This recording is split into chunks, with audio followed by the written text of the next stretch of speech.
I'm John Decker with GolfSwing.com, and today I want to talk to you about the Pitch Perfect scoring system. And we're going to focus on a little interesting story that I call 3 Days with Seve. And back many years ago, back in the late 90s, I had the opportunity when I was working at Grand Cypress in Orlando, Florida, to watch Seve Ballesteros take lessons. And he was taking lessons from my boss at the time, Fred Griffin, who's the director of instruction. And what was interesting about the 3 days that Seve came and practiced and took lessons with Fred is I got to see him do the full swing, and I got to see him work on all aspects from his driver to his wedge game and to his putting. But what really was interesting is watching him in the bunker.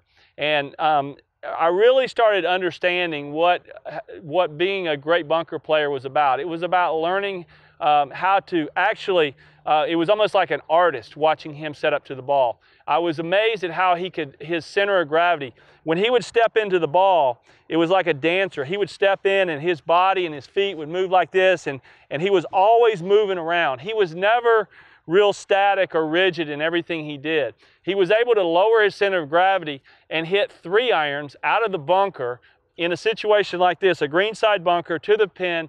He could hit 3 irons and hit them up in the air, things that I couldn't do. His hands were real low to the ground, and he would set up, and as he'd set up into the ball, he would just kind of move in like it was like a dancer. And as he would set up into the ball and he'd get himself real low, he would go ahead from there and just be real aggressive with his swing. And he could pop it up in the air with a 3 iron. And it really emphasized to me as an instructor and as someone just sitting back watching, how when you're setting up to hit a bunker shot, how low your center of gravity is, how aggressive you have to be to hit the shot. This is not a shot where you're going to get in there and kind of baby it out. He was aggressive, and he would really pop the sound. And every time he hit a bunker shot, the sound that it made, it was a thud. You could really hear the pop at the bottom. And so as a young player, I was in my mid to late 20s at the time, as a very new instructor coming in, it really made an impact on me. It helped my bunker game immensely because I can still visualize it in my mind.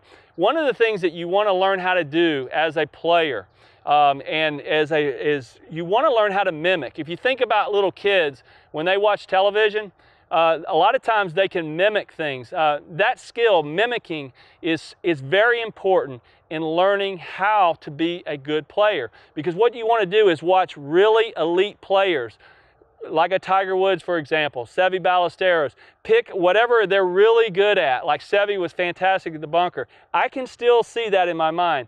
I can still see Payne Stewart's golf swing. I remember watching him take lesson after lesson, and I would just sit there for hours and watch him swing, and I had it in my mind. So I would encourage you, when you go to the driving range at a PGA Tour event, stand there on the driving range and watch those players swing, because the more you can see them do it, you can try to mimic some of the things that they do. And I'm not talking about trying to hit 350-yard drives. I'm not talking about that. I'm talking about the things that everyone's capable of doing around the greens, improving your bunker game, improving your pitching, your chipping, all of the things they do. If you can learn to mimic what they're doing, it will help you to become a better player. And I'm amazed that every time when I go watch a tour event and I go watch the players, and I was on the tour in 2008 for an entire year, being able to go out to all the events and work out there, when I would watch those players, how it actually helped me as a player, because I could see in my mind what they were doing, and I never forgot it. So 3 days with Seve was a very impactful moment in my life. God rest his soul. We know he's in a much better place now, but 3 days with him was an experience that I'll never forget, and it made such an impact on me as a young instructor.